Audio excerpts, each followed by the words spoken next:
Descendiente de italianos, pero paisa de pura cepa, Reynaldo Spitaleta es uno de los más prolíficos escritores antioqueños.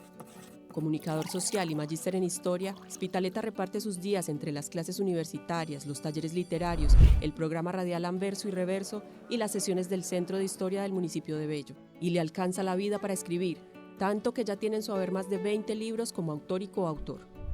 La obra de Spitaleta, alimentada por su olfato y su ejercicio periodístico, es un reflejo de la ciudad y sus habitantes. Es autor de los libros El último puerto de la tía Verania, Tío vivo de tenis y blue jean, Tango Sol, Tango Luna, Balada de un viejo adolescente y El último día de Gardel, entre otros. Libros que huelen a cerveza y café, suenan a tango y evocan fútbol, tertulias, risas y juegos de calle. Hoy conoceremos la obra de Reynaldo Spitaleta, nacido en Bello, Antioquia, pero habitante de cualquier ciudad. Esta conversación de Reynaldo Spitaleta con Sara Jaramillo Klinker, escritora también, autora de Cómo maté a mi padre, es capítulo aparte.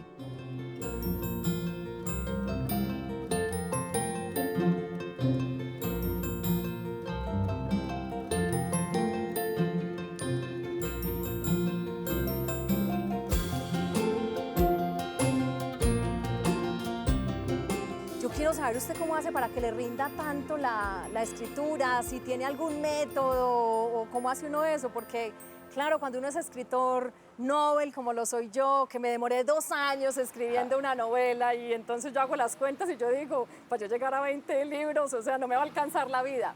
¿Cuál es el secreto en el caso suyo para ser tan prolífico con el tema de la escritura? Bueno, a ver, yo a la escritura seguramente porque llegué más bien tardíamente, me puse pues en un momento dado, después de ser un reportero durante mucho tiempo, dije, bueno, pero no me gusta solamente el periodismo y la realidad, sino que también esa realidad se puede transformar, se pueden hacer otras cosas y ahí viene la ficción.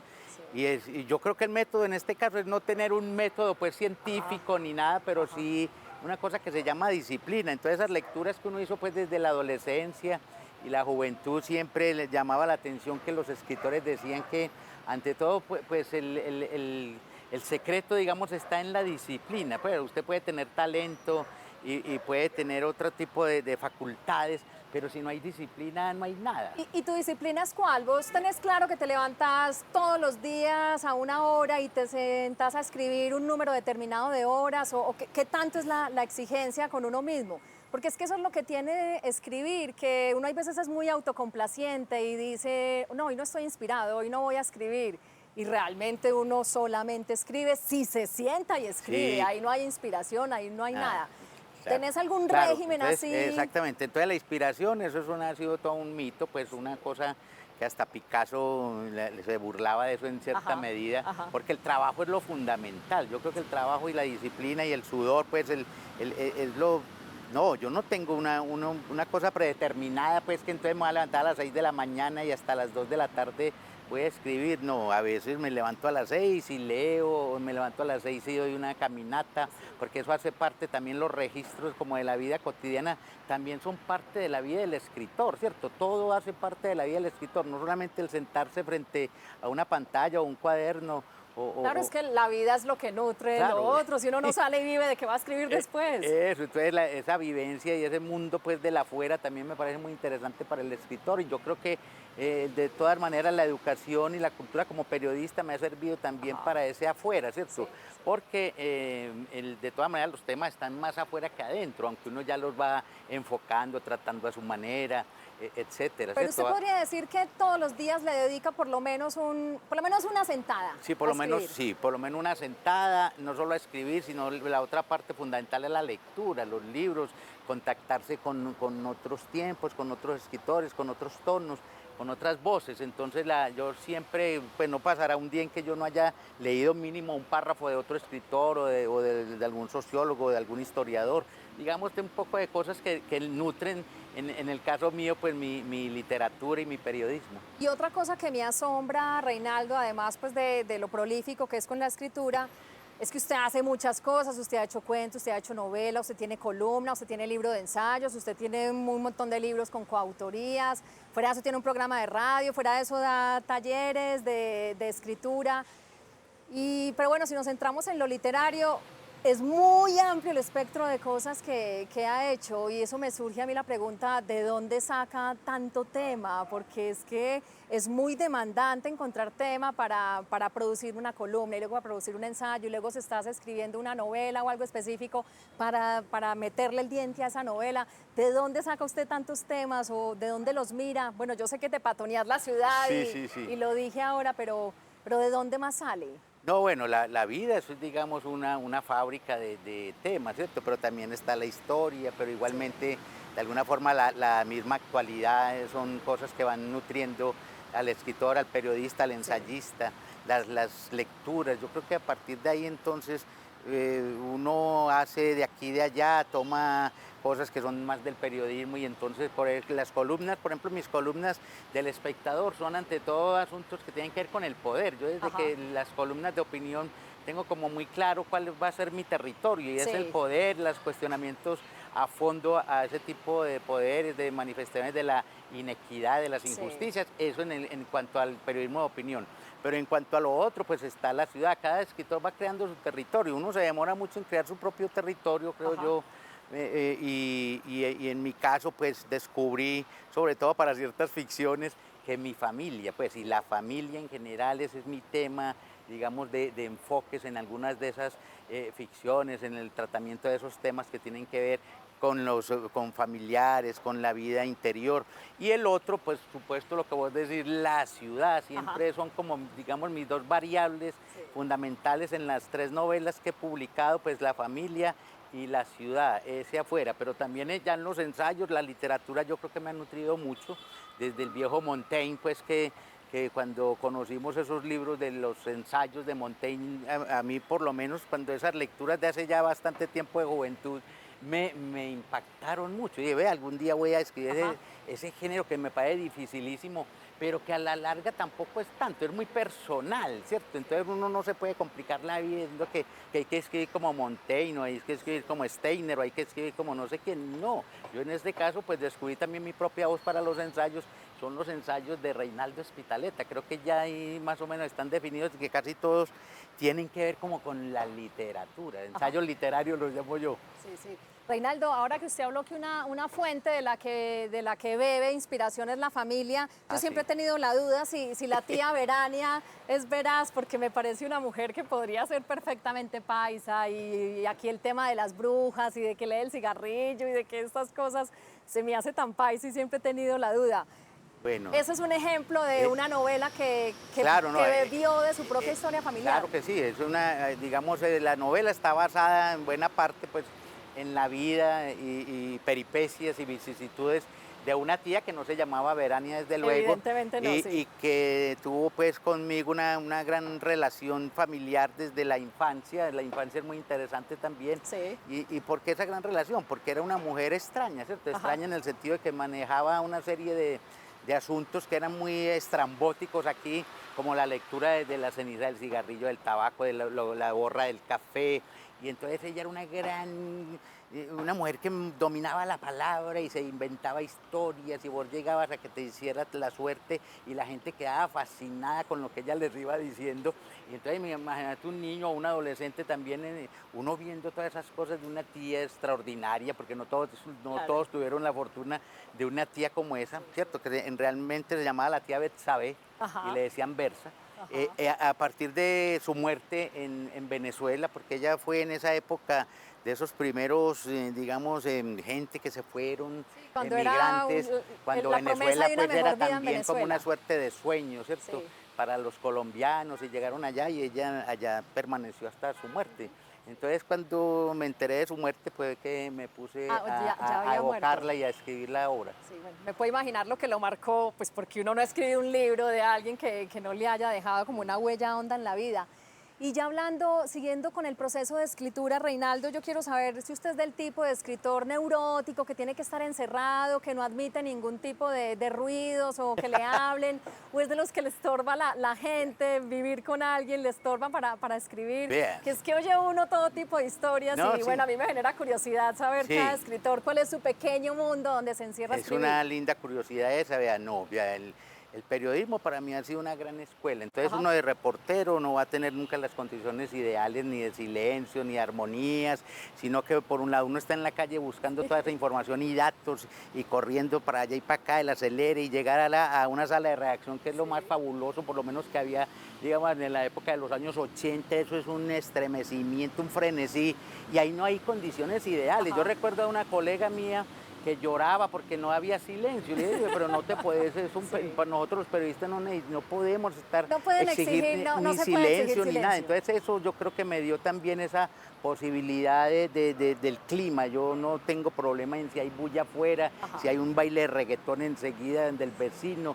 Yo me aíslo, tengo esa capacidad, la de conseguir pues después de mucho rato, de aislar, de los aislantes que uno tiene, y no hay problema si hay un terremoto.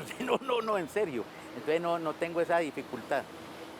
Y quiero saber qué tanto tira usted a la basura, qué tanto reescribe, pues cómo es esa lucha cuando uno está escribiendo, que además escribir es un proceso que genera Sí. tal nivel de inseguridad, uno nunca puede estar seguro si lo que está haciendo tiene algún valor o si va a gustar. Y eso no importa si uno va en la primera novela o si lleva 20 novelas, yo creo que esa inseguridad siempre está ahí. Yo suelo decir mucho que es muy distinto, por ejemplo, el oficio de un carpintero que sabe que después de hacer 20 muebles, el mueble número 20 le va a quedar perfecto, lo puede hacer hasta con los ojos cerrados. Pero un escritor nunca No. puede estar seguro de que está haciendo las cosas bien. Quiero saber usted qué tanto, cómo maneja esa Sí. inseguridad y qué tanto reescribe y qué tanto tira a la basura y qué tan duro se tira usted mismo durante ese Sí, proceso. hay que crear un asunto crítico, ¿cierto? A ver, yo creo que en ese sentido yo aprendí varias cosas, sobre todo con Mario Escobar Velázquez. Recuerdo pues que yo fui muy amigo de él, hicimos varios proyectos y él siempre me decía que sus novelas tenían varias versiones. Después en una serie de entrevistas, muchas entrevistas me leí yo a grandes escritores, a pequeños escritores, digo, por la cantidad de volúmenes publicados, sobre todo las de Paris Review. Yo leía mucho entonces hasta esas entrevistas extraordinarias que salían en la revista Playboy, que en la Ajá, página central casi siempre eran grandes entrevistas sí. en general a Y de escritores, a plumas, grandes y sí, de sí, grandes plumas, periodistas destacados sí. de esa cosa del nuevo periodismo Ajá. estadounidense, y todos advertían que nunca hay una sola versión de las cosas, ni siquiera en periodismo, porque es que hasta en las noticias que uno está trabajando contra el tiempo, uno a veces votaba y decía esto no sirve y volvía y escribía y reescribía. Entonces eso sí lo tengo yo muy claro, que encontrar, por ejemplo, la tonalidad, la musicalidad, eso es una tarea a veces muy difícil, pero siempre lo que me ha parecido más complicado es el principio de una Ajá. novela o de incluso de un reportaje, de un ensayo, el principio, que el principio es un final, porque el principio es después de un gran proceso de información, de conseguir datos, de lecturas, es empezar. Entonces empezar y Pero es lo más muchas veces difícil, he empezado claro, muchas veces, es que no lo más empiezo. difícil, estoy de acuerdo, que dices que lo más difícil es el principio, porque en el principio es donde hay que dejar en claro cuál Eh, es el tono y cuál es el narrador, y esas eso. son las decisiones más difíciles a la hora de Sí, escribir. exacto. Entonces ahí el principio siempre me ha costado, Ajá, pero cuando lo encuentro, es decir, ya, ya se no va. me para nadie. Sí. Entonces en la novela también es así, ¿no? Pero me gusta mucho lo de las versiones, porque uno sí, en general yo cambio de puntos de vista, a ver cómo queda mejor, si en primera Sí, persona, sí, si se sí. mira desde aquel ángulo. Eso es una cosa fascinante, me parece, en los puntos de vista. Entonces uno los tiene que ejercitar y que estar Claro. cambiando. Claro, Mm, es muy sorprendente ver cómo cambia una historia cuando se mira desde eso. otro personaje, Eh, desde otro lado distinto, es verdad.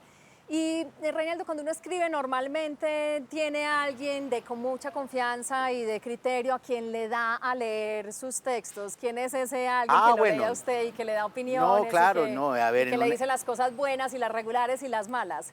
Que eso es lo sí, que uno más valora cuando escribe, alguien que sea capaz de decirle las cosas malas. eso es tremendo, sí. Entonces hay varios lectores, ¿cierto? Yo tengo para cosas de periodismo y algunos libros de ensayos.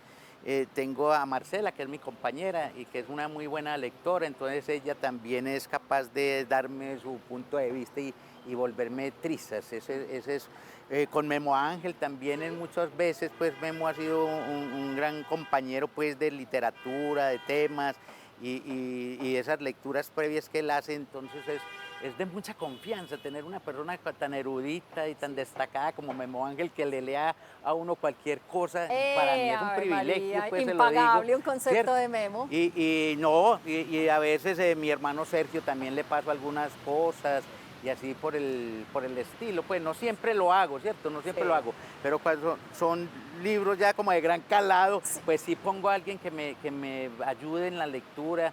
Y como a veces uno se enamora de las cosas de uno, entonces el otro dice, no, esto no sirve, esta vaina falla, esto cojea, no, eso hay que hacerlo. Claro, es que el otro ve cosas que uno evidentemente no ve, pues tan no las ve que las escribió así. Hasta las publica así a Sí, veces, qué horror. exacto. Sí.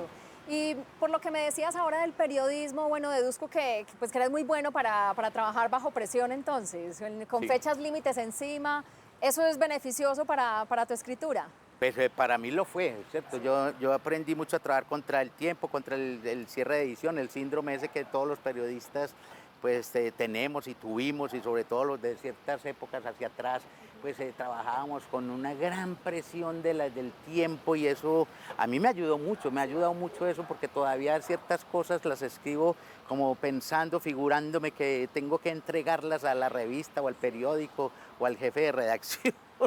Entonces eso, sí, para mí eso es una experiencia muy bella por lo demás, y que te ayuda también a eso otro, ¿cierto? De decir lo concreto. Yo creo que en el periodismo uno, y en eso me acuerdo mucho de Hemingway, que el asunto es ir al grano, muchos verbos, muchos sustantivos, menos adjetivación. Yo creo que eso es extraordinario. A mí me gusta ese estilo, no tan barroco, sino desde luego como más concreto, y eso lo aprendí en las salas de redacción, creo. Sí, es verdad, lo percibo de la misma manera. Reinaldo, yo en mi biblioteca me encontré, que estaba buscando sus libros y me encontré este, y veo que me acabamos de mencionar a Memo y es una coautoría con Memo, pero me di cuenta de que este no es el único en coautoría, que usted tiene un montón de libros en coautoría. Yo quiero saber eso, cómo se hace, cómo se llega a hacer un libro con dos autores diferentes. Eso se programa desde antes, usted hace esta parte y yo hago otra. Eso después de que está escrito, se sientan un día a conversar y a tomarse un ron y dicen, ve, ya que tenemos este mismo tema, ¿por qué no hacemos un libro? ¿Eso cómo surge? Me genera la curiosidad. Sí, no, eso es muy curioso y bonito, y a veces como mucha gente no trabaja en equipo, esto es lo que llamamos en el toreo a la limón, ¿cierto? A la limón entre dos. Con Memo fue muy fácil todo, con Memo fue muy fácil, porque incluso la idea de este libro de Domingo la tuvo él, y es un libro que es muy fácil de escribir, porque es una recopilación de crónicas y de relatos que se publicaron en un momento en el suplemento literario del Colombiano. Entonces hicimos una pequeña recolección, y ahí, pero con Memo tuve otras experiencias ya de libros que salimos a escribirlos ad hoc, pues a propósito. Por ejemplo, el libro del suroeste, entonces cada 8 días me iba con Memo a un pueblo, nos quedábamos 2 o 3 días hablando con la gente, viendo las arquitecturas, los olores, las leyendas, el folclore, todo. Y hicimos un libro que es una mezcla de historia, de literatura y de periodismo, y cada uno entonces cogió, vos escribís esta parte, los mismos personajes los tratás vos y los mismos personajes los trato yo, entonces ahí no hay problema, ¿cierto? Porque también se da el caso en que uno puede escribir con otra persona, como lo hicieron la Pierre y Collins, pues, que se me ocurre en este momento, que no era por partes, sino que cada uno escribía pues un segmento de un reportaje, y todo se va ensamblando. Con Memo, los libros con Memo, como el de los clásicos, como otros que he escrito con él acerca de Monpós, por ejemplo, que es una cosa fantástica sobre esa ciudad tan histórica de Colombia, fue así. Entonces las mismas situaciones y los mismos personajes, cada uno les da su enfoque y su estilo y su manera de ver el mundo.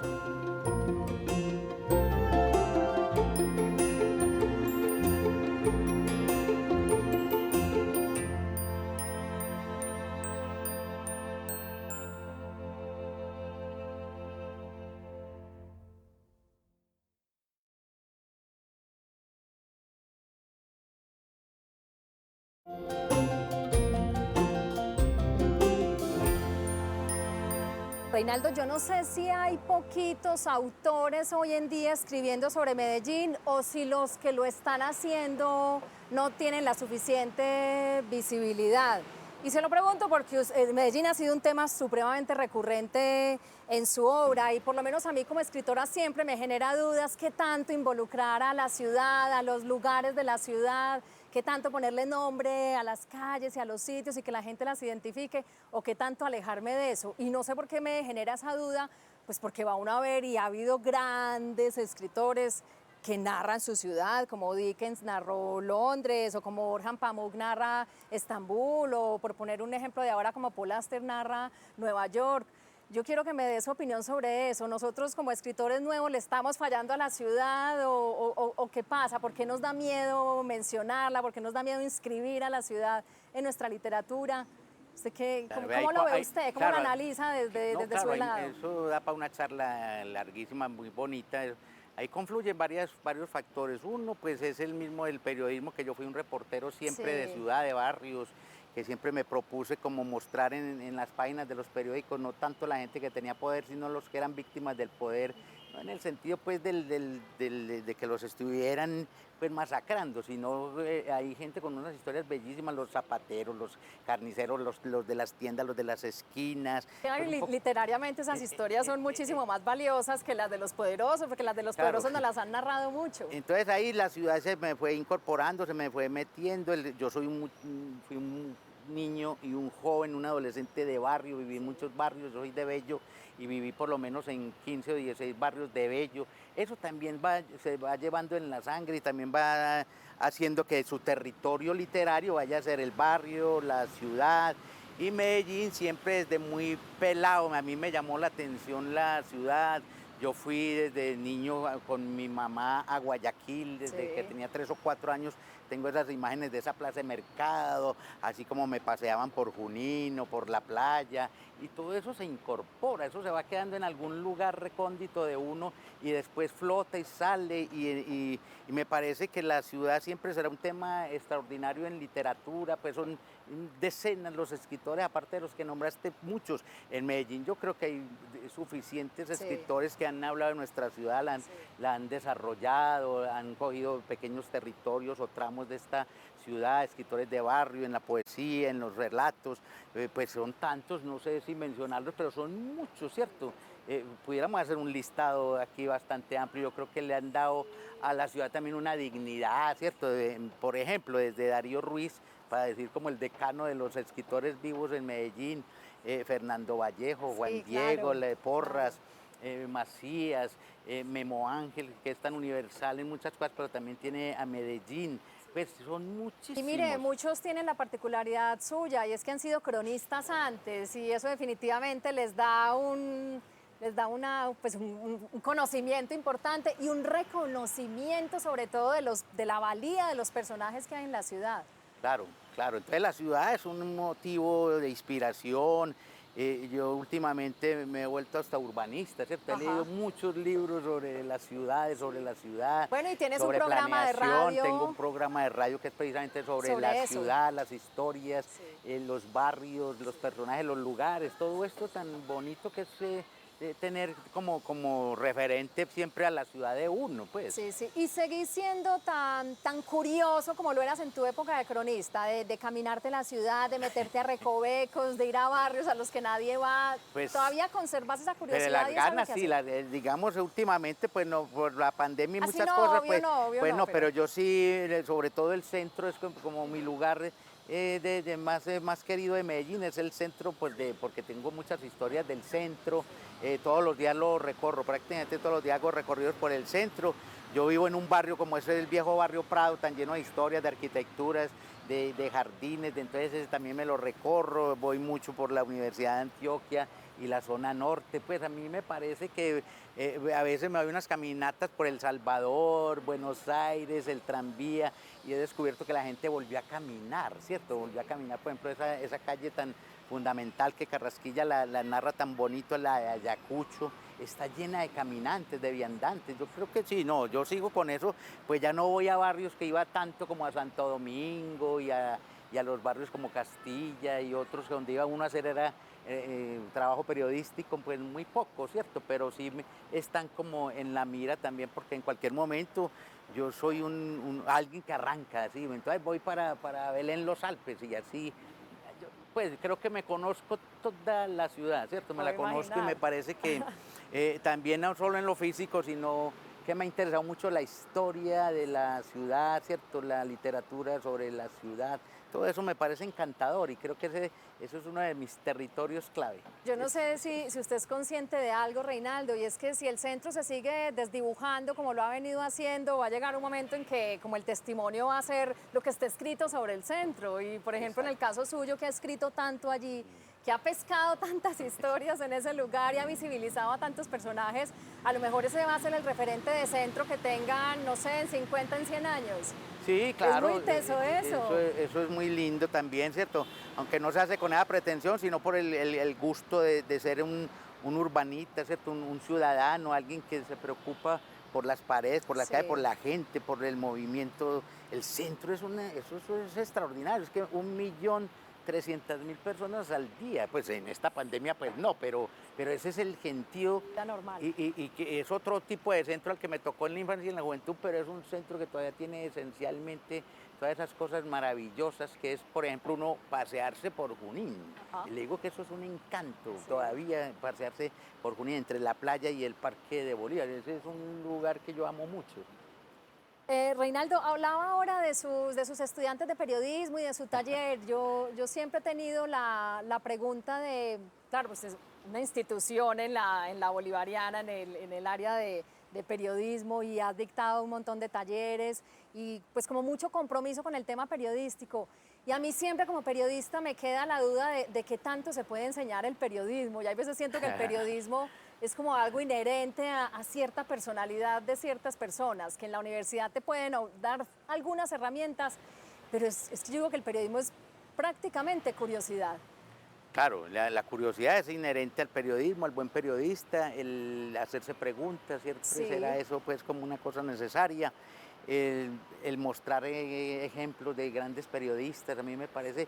Lo que pasa es que hoy los periódicos no ofrecen mucha situación para enamorar a un jovencito, ¿cierto? Ya no se cuentan las historias, ya no hay, los géneros narrativos han desaparecido, todas esas cosas que lo enamoraron a uno en un momento dado también ya no son parte del periodismo de hoy, sino más bien es la cosa, pues el flash, la pildorita, el no pensar, el no profundizar, eso es lamentable. Entonces, porque en el periodismo se supone que el buen periodismo es la búsqueda de la calle, de unas historias muy bien construidas, una historia en que se puede mezclar precisamente la literatura o la sociología o tantas cosas maravillosas del conocimiento que se pueden hacer en periodismo. Ya no es tan así, pues.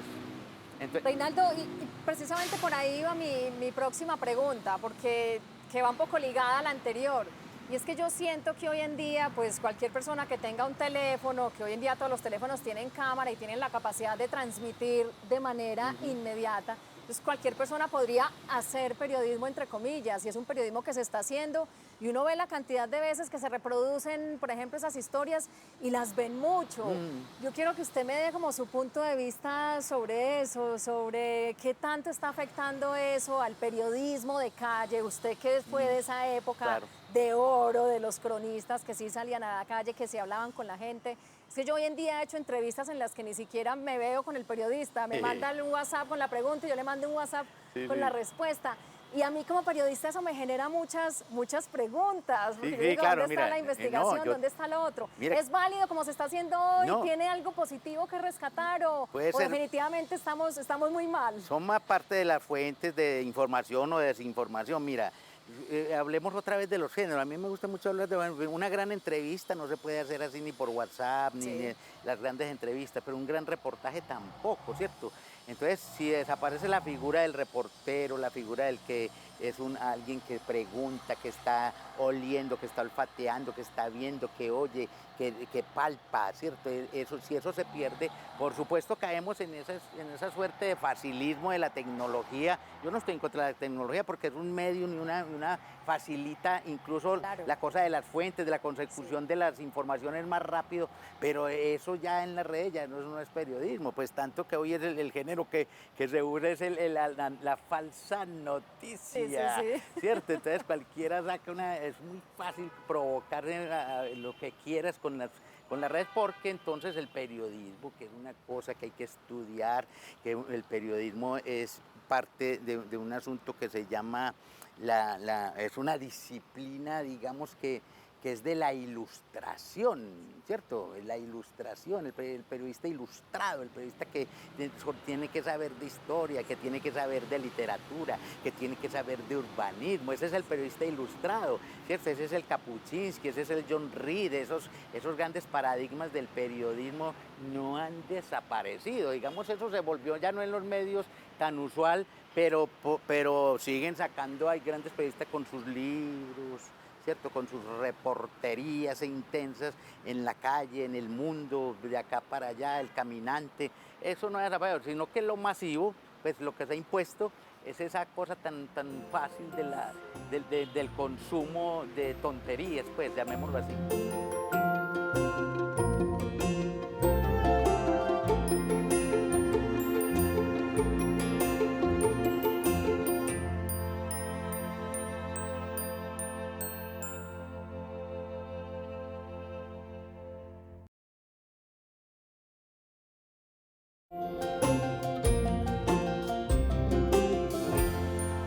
Reinaldo, además de la ciudad, que ya la has escrito mucho, como hablamos en el segmento anterior, hay otro tema que es muy recurrente y es el del tango.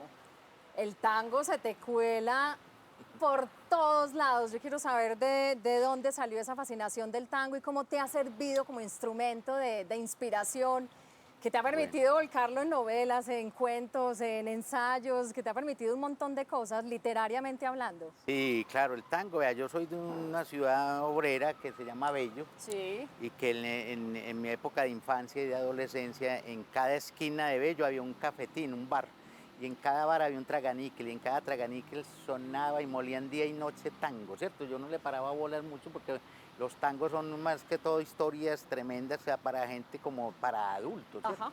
Pero todo eso se fue incorporando, además el tango tiene una gran poética, ¿cierto? El tango, muchos tangos, miles de tangos tienen que ver con la ciudad, pues música urbana, con el barrio, pero miles de tangos, grandes poetas como Homero Expósito, Homero Manzi, como Discépolo, todas esas cosas me fueron calando, además de que, de que habla de la condición humana y que musicalmente es algo muy bien elaborado el tango, entonces todo eso se me quedó y de pronto en un momento dado yo empecé a decir, ve, ya tengo recuerdos, ¿cierto?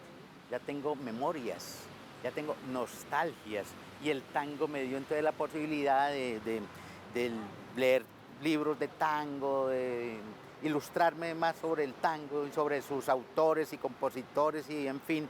Y por eso en mi literatura aparece el tango, ¿cierto? O aparece Gardel, aparecen figuras que tienen que ver con temas de tango, ¿cierto? Con temas de Pero tango. mira que los temas de tango al final son temas muy literarios. Claro, Las historias que se todo. narran en las canciones son historias muy literarias y los personajes son el mismo tipo de personajes que tú irías a buscar al centro de Medellín. Sí, claro, claro. Claro. Eso, entonces ahí está lo que te decía, el hombre en sus circunstancias, el tango lo narra. Sí. Como te decía, el tango es una música popular de grandes dimensiones poéticas y armónicas y melódicas por ese lado. Y también hay mucha literatura ya sobre el tango, pues, que es basada en el tango. Entonces yo, pues, digamos, ese fue uno de mis alimentos también para hacer relatos, cuentos. Tengo dos libros sobre tango, pues uno que se llama Tango Sol, Tango Luna, que son libros que tratan precisamente de autores o de compositores o de temas de tango. El otro se llama Las plumas de Gardel y otras tanguerías. Y otro que se llama El último día de Gardel, que ya son cuentos, ¿cierto? El género del cuento, en el que si bien no aparece la figura de Gardel, sí aparece en el sentido de que hay como un malevo que es muy parecido en el físico a Gardel. Y es una historia que sucede en uno de esos bares, Sí. de esos viejos bares de Me lo puedo cualquier imaginar. ciudad. ¿Dónde más va a suceder una historia de esas? Eso sí, entonces ahí hay cosas que entonces el libro se llama La última muerte bueno, de Gardel, ¿cierto? Gardel también como una figura icónica y que puede ser inspiradora de muchas historias. Reinaldo, sé que estás a punto de lanzar un libro y que es un compilado de relatos, pero el título que da, pues, que le da título a ese compilado de relatos está basado en uno de ellos y se llama, increíblemente, se llama La Noche de la Peste. Sí. Yo quiero saber, claro, porque evidentemente lo escribiste antes Sí. de tener conocimiento de la pandemia. Si lo vas a lanzar Claro. ahora, quiere decir que lo venías escribiendo desde hace Rato, sí. Quiero saber cómo te tomó por sorpresa la peste, sabiendo que ibas a lanzar un libro que se titulaba así. Claro, esa colección de cuentos se llama La Noche de la Peste, el año pasado, ¿cierto? En 2019 lo terminé todos los cuentos, hice toda lo que hace uno pues con la selección de cuáles van, cuáles no. Y lo envié con el título de La Noche de la Peste a la Universidad Pontificia Bolivariana, pues yo no tenía ni idea de la pandemia. Pero en efecto hay un relato que es el que le da prácticamente el nombre, Sí. que eso es Es la sobre peste. una mujer, ¿cierto? Que Sí. sufre tiene una enfermedad que es de este tipo de pestes, ¿no? Y es una historia que me sorprendió porque, claro, yo que iba a saber de la pandemia y ya había enviado el libro. Ahora pues, no es ni una cosa ni comercial, ni por el Claro. consumo, ni de la coyuntura, ya estaba Y además escrito. el libro, ¿cuántos relatos tienes ahí en ese Tiene libro? como 20 y tantos, Bueno, eso 22 quiere decir que creo. pudo haber usado cualquiera de los 20 Ah, títulos sí. de esos relatos, pero justamente usó el que tenía la eh, palabra peste y eso es lo que me parece más, Sí, más es impresionante esas de todo. coincidencias, yo no sé si felices o no, pero una coincidencia con la historia que nos vino después, que es lo de la pandemia, lo que estamos viviendo y la noche de la peste, sí, creo que sale el mes entrante ya. Estaremos muy pendientes. Hablaba de que en La Noche de la Peste, el relato en el que está inspirado, que es La Peste, está narrado por una mujer. Yo quiero saber cómo hace un escritor hombre para narrar desde una mujer. ¿Qué tanta dificultad te genera eso? Como ponerte o qué tanto temor, porque a mí es algo que hoy en día me da temor hacer, como que no me atrevo a Bueno, narrar desde un hombre. Yo quiero saber si eso se adquiere, si eso se aprende.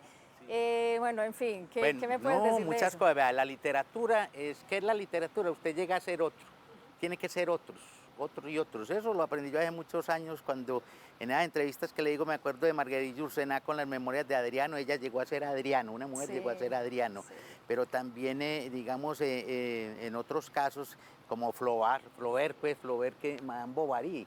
No es que él se haya vuelto Madame Bovary, pero él prácticamente la cosa de lo femenino lo domina, ¿cierto? Lo domina. Entonces un escritor que crea personajes, hay personajes masculinos, hay personajes homosexuales. En este libro hay precisamente también una narración en primera persona de un homosexual que tuvo, que le hicieron lo que se llama hoy bullying en la escuela o en el colegio y lo pobrecito, pues en una época aquí la discriminación contra ese tipo también. No, eso pues hay que estudiar lo femenino, yo creo que no es tan difícil, ¿cierto? Yo me convertí en esa mujer que narra, que esa mujer apestada o que sobrevive a una peste, ¿cierto? A una peste y yo me convertí en ella, ¿cierto? Reinaldo, casi que es como el mismo proceso por el que debe pasar, supongo yo, un actor de teatro cuando tiene que encarnar su personaje, tiene de verdad que llegar a creerse de él para poder narrar desde ahí. Claro, Y bueno, eso es lo me bello me parece admirable, me de la parece difícil de literatura, hacer. sí. Ahí en este libro, pues valga, ya que me preguntaste, pues entonces hay una narración de un muchacho, pues que es homosexual, entonces lo narra su historia triste, y dos mujeres que también narran, no solo la de la pestada, sino otra que también narra una historia de ella, pero es una mujer la que narra. Y el libro que lanzaste el año pasado, que es el de Medellín, ¿cómo te siento? Quiero saber, ya habiendo pasado un año de que lo lanzaste, quiero saber cómo siente a Medellín, si me lo pudiera describir en pocas No, palabras. a ver, Medellín yo cada vez la siento distinta. Por ejemplo, ya en esta época, estos 4 o 5 meses de la pandemia, he descubierto otra ciudad con otro tipo de sentidos.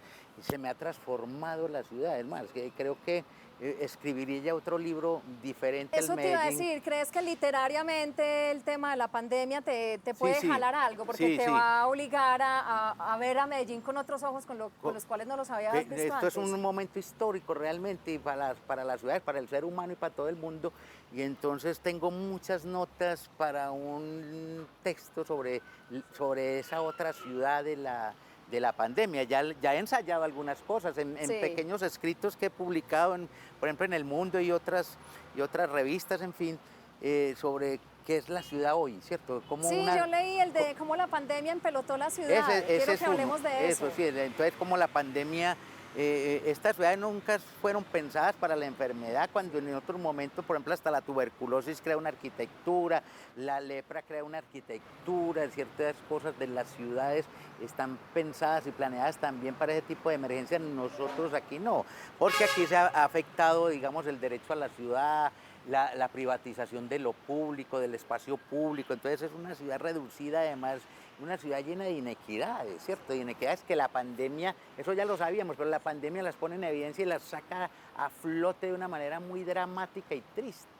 Reinaldo, ¿pero usted cree que esta pandemia en un autor, en cualquier escritor, no podría quedar por fuera en sus futuros escritos? Me refiero, no se podría hablar de Medellín en un futuro ignorando esto que está pasando. ¿Usted cree que, No. que literariamente hay que, Pues hay que narrarla porque de verdad eso pasó o se puede pasar? son sensibilidades, hay gente que necesita 20 años de distancia para narrar eso, que es entenderla. Yo maravilloso. creo Pues que sí. alguien, un muchacho hoy en 20 años puede hacer una gran novela sobre este tiempo de la pandemia. Yo lo que digo es que de todas maneras yo como he sido un hombre de ciudad, un caminante y alguien que le gusta observar, ¿cierto? Fuera del flaner, pues observar la ciudad. Me parece a mí que es una coyuntura absolutamente extraordinaria para las artes, la literatura, las arquitecturas, el periodismo, Sí. las nuevas narraciones tienen que hacerse. Yo no veo que los periodistas estén saliendo con sus mascarillas a la calle ni nada, no veo eso. Me parece muy triste porque es que desde los primeros días de la pandemia, esas soledades que había en las calles te dicen una cosa y ahora, pues ayer estuve por Carabobo, ¿cierto? La Alpujarra, Carabobo y Junín y el Gentío, ¿cierto? Mira las dinámicas en plena pandemia, ¿cierto? Hay una serie de energías que yo creo que hay que aprovechar también para el periodismo, la literatura, los relatos. Pues yo acabé de terminar un cuento de como de casi 20.000 palabras, va siendo ya como una novela corta Más o menos, sí. sobre este asunto, ¿cierto? Sí. Reinaldo, yo quiero saber la estructura que tú utilizas para escribir. ¿Tú te sientas ya con la novela en la cabeza o con un buen fichero con notas que has tomado? ¿O eres de los escritores así tipo Javier Marías que dice que se sienta sin tener nada en mente y que todo le va fluyendo? Cosa que me parece muy difícil de creer. Sí, porque... no le creo. Un gran escritor como Javier Marías, no, la planeación. Yo sí creo que una novela, incluso un cuento, pero más una novela que es algo Sí. tan largo aliento, que es de maratón, ¿cierto? Hay que planearla, hay que tomar muchas notas, hay que ir diciendo cómo se mueven los personajes, en qué espacialidad, las temporalidades. Yo creo que por eso una novela todos los días hay que escribirla. Uno no puede parar en una novela. Por ejemplo, Balada de un viejo adolescente, me demoré 6 años escribiendo esa novela, que antes pues ya la tenía más o menos en la cabeza y es una novela que de alguna forma algunas experiencias de la adolescencia me sirvieron para eso, pero me demoré mucho tiempo, Sí. porque es que la confección de personajes, de los espacios y sobre todo que era un tema sobre la ancianidad, Ajá. sobre la vejez. Sí. Eso es muy complicado, realmente me tuve que leer muchas cosas del libro sobre, hasta sobre los viejos, muchos.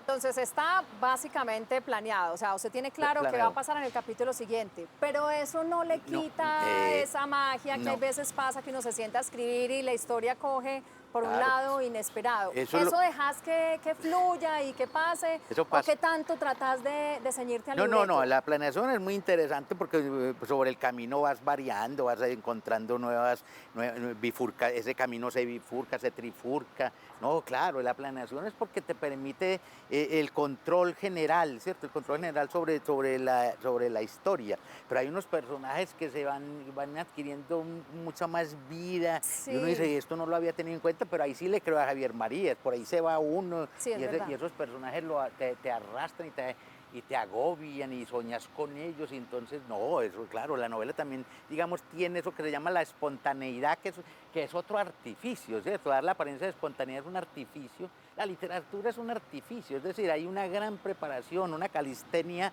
previa, hay una cosa de profundidad. Yo siempre en los talleres digo, vea, cuando la literatura está bien hecha es una teoría del conocimiento, se convierte en una teoría del conocimiento, claro.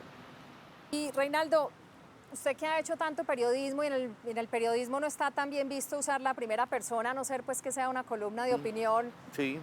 ¿Qué tanta dificultad te cuesta elegir el narrador para tus historias? ¿No le tiene miedo a la primera persona? ¿Aprovecha, por el contrario, que en el periodismo no se hace tanto y se desquita literariamente? No, a ¿Cómo ver, es tu relación con los no, narradores? depende, a ver, si hay primeras personas, por ejemplo, hay un libro que hice con una profesora de la UPB, que ya murió la profesora, ¿cierto? Mari Correa, y otro libro que hicimos con Mario Escobar, ¿cierto? Sobre la prostitución en Medellín.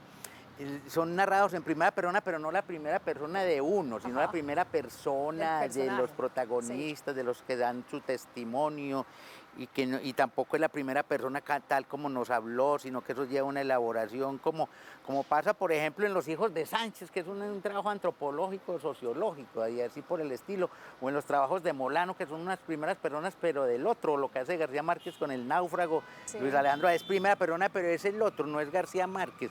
Cuando uno necesita, porque fue testigo, porque participó en un evento muy clave, entonces también, y donde mejor el punto de vista debe ser la primera persona de uno, hay que hacerlo, no hay que tenerle miedo también en esos casos de la crónica y el reportaje a la primera persona, pero es porque el periodista estuvo vinculado, claro.